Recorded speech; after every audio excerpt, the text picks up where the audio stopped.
சற்று முன் வெளியான முக்கிய அறிவிப்பின்படி தமிழக அரசு ஊழியர்களுக்கு ஜாக்பாட். அகவிலைப்படி 58% உயர்வு. தமிழக அரசு அதிரடி.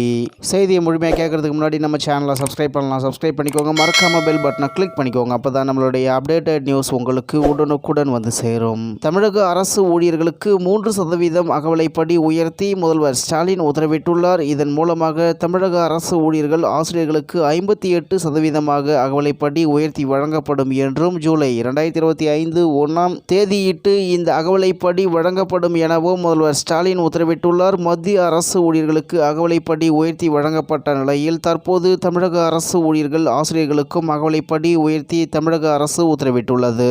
அதன்படி தமிழ்நாடு அரசு அலுவலர்கள் மற்றும் ஆசிரியர்களுக்கு 55% உள்ள அகவிலைப்படியை 1/7/2025 முதல் 58% உயர்த்தி வழங்கப்படும் என முதல்வர் ஸ்டாலின் உத்தரவிட்டுள்ளார். இது தொடர்பாக தமிழக அரசு வெளியிட்டுள்ள அறிவிப்பில் கூறப்பட்டுள்ளதாவது: தமிழ்நாட்டு மக்கள் நலனில் அன்பும் அக்கறையும் கொண்டு பல சீரிய முன்னோடி நலத்திட்டங்களை தீட்டி தமிழ்நாடு அரசு செயல்படுத்தி வருகின்றது. மக்களுக்காக வகுக்கப்படும் பல்வேறு நலத்திட்டங்களை தீட்டுவதிலும் அத்திட்டங்களை முழுமையாக மக்களிடம் கொண்டு சேர்க்கும் வகையில் களப்பணியாற்றுவதிலும் முக்கிய பங்கு வகிப்பவர்கள் அரசு அலுவலர்கள் மற்றும் ஆசிரியர்கள். அத்தகைய அரசு அலுவலர்கள் மற்றும் ஆசிரியர்களின் நலனை இவ்வரசு கருத்தில் கொண்டு மாநில அரசு அலுவலர்கள் மற்றும் ஆசிரியர்கள் பயன்பெறும் வகையில் முதல்வர் திரு மு.க. ஸ்டாலின் 1/7/2025 முதல் மாநில அரசு பணியாளர்களுக்கும் ஒன்றிய அரசு அறிவித்துள்ள அகவிலைப்படிக்கு இணையாக உயர்த்தி வழங்கிட ஆணையிட்டுள்ளார்கள்.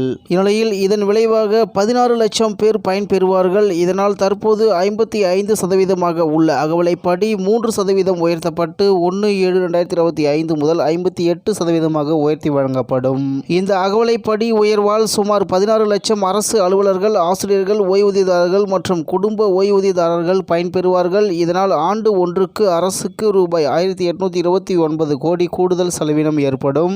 அரசு அலுவலர்கள் அல்லது ஆசிரியர்கள், ஓய்வூதியதாரர்கள் மற்றும் குடும்ப ஓய்வூதியதாரர்கள் நலன் கருதி இதற்கான கூடுதல் நிதியை அரசு ஒதுக்கீடு செய்யும். இவ்வாறு அதில் கூறப்பட்டுள்ளது என்று தகவல் வெளியாகி உள்ளது என்பது குறிப்பிடத்தக்கது.